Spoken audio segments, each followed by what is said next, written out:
요즘 핫한 이슈 나스닥 룰 변경에 대해서 질문 참 많이 해주셨어요. 아무래도 말 나오는 게 적립식 투자자한테 불리하다고 하니까 더 그런 거겠죠. 여러 곳에서 컨텐츠도 많이 올라오더라고요. 그래서 구체적으로 들여다보니까 구조적으로 불리하게 작용하는 게 맞더라고요. 아직 시장에서 충분히 검증되지 않은 초대형 IPO 기업이 상장 후 정해진 거래일안에 나스닥 100에 편입돼야 해서 가격이 비정상적으로 폭등할 수 있고 그 부담을 ETF 투자자들이 고스란히 떠안게 된다는 구조. 보통 이 부분이 아마도 가장 신경 쓰이는 부분일 겁니다. 여기에 대해 제 관점을 공유 드리겠습니다. 대응 방법은 영상 후반에 나옵니다. 일단 이런 이슈가 나올 때마다 저는 항상 같은 질문을 합니다. 그래서 나스닥 망하나? 뭐가 문제지? 아, 이런 문제구나. 그러면 앞으로 나스닥 성장이 멈춰? 아니라면 일단은 소음이라는 기조를 유지하는 편입니다. 저는 이런 상황에서 이슈와 구조적 문제를 구분할 때 먼저 방향을 확인합니다. 변동성 대장 테슬라로 예를 들어 볼게요. 테슬라 인도량이 안 좋다는 뉴스가 나왔어요. 그래서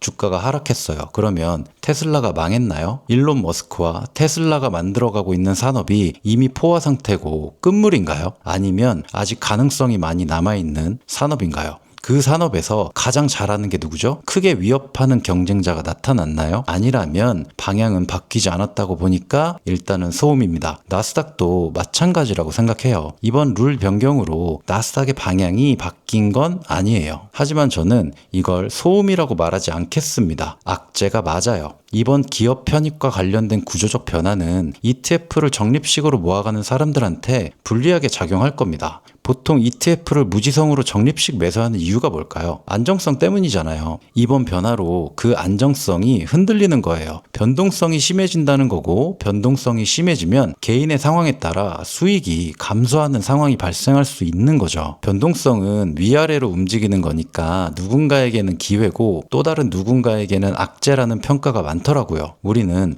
QLD를 선택했습니다. 여기서 변동성이 더 커진다면 우리에게도 기회일까요? 아무리 적립식이고 나스닥을 신뢰하더라도 압박이 심해질 수밖에 없습니다. 상대편 공격력이 강해진 거예요. 그러면 어떻게 해야 할까요? 우리는 하던 대로만 하면 큰 문제 없을 거예요. 나스닥의 방향은 바뀌지 않았습니다. 우리의 적립식 자동 매수라는 근간은 그대로입니다. 그래서 두루뭉실하게 계속 사면 돼라고 할 수도 있겠지만 그냥 가만히 있다가 맞는 것보다 는 혹시 모를 상황에 대비해서 기준을 세워두면 좋을 것 같아요. 장기 투자 그리고 루틴이라는 건 디테일한 시스템입니다. 멀리서 보면 단순해 보이지만 가까이서 보면 굉장히 섬세한 작업이에요. 우린 이런 상황에서 하던 것에 디테일을 조금 더 추가해주면 도움이 될 겁니다. 장기로 오래 가져가려면 컨디션 조절을 하면서 가야 오래 갈 수 있어요. 마라톤 뛸 때 선수들은 개인에 맞는 전략이 있습니다. 그래야 완주를 할 수 있으니까요. 변동성이 커지는 구간에서 페이스를 조금 더 신경 써주는 거예요. 타이밍을 재라는 게 아니고 강약을 조금 조절할 필요가 있겠다라는 겁니다. 스페이스X 상장 같은 대형 이벤트가 있을 때 그 변동성이 실제로 체감될 겁니다. 아래로 변동성이 크게 일어나면 평소 하던 대로 자동 매수하다가 시장이 극도의 공포와 불안에 빠지게 되면 자동 매수를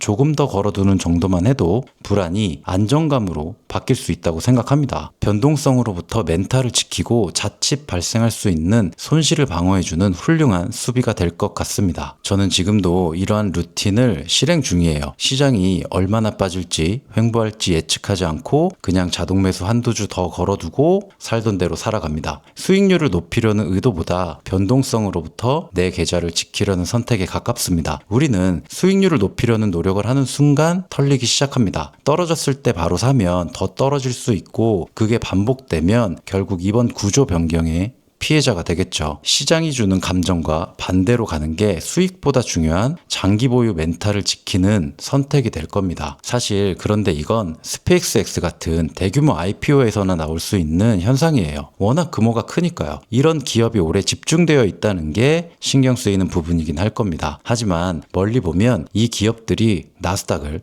더 높은 곳으로 데려가 줄 거라 생각합니다. 이건 제 투자 관점을 공유드리는 영상입니다. 저의 편향된 시각과 나스닥을 사랑하는 마음이 반영된 의견이라는 걸 참고하고 들어주세요. 여러분은 저를 포함해 다양한 사람들의 의견을 들어보고 방향을 결정하시길 바랍니다. 저는 아마도 계속 같은 방향일 것 같습니다.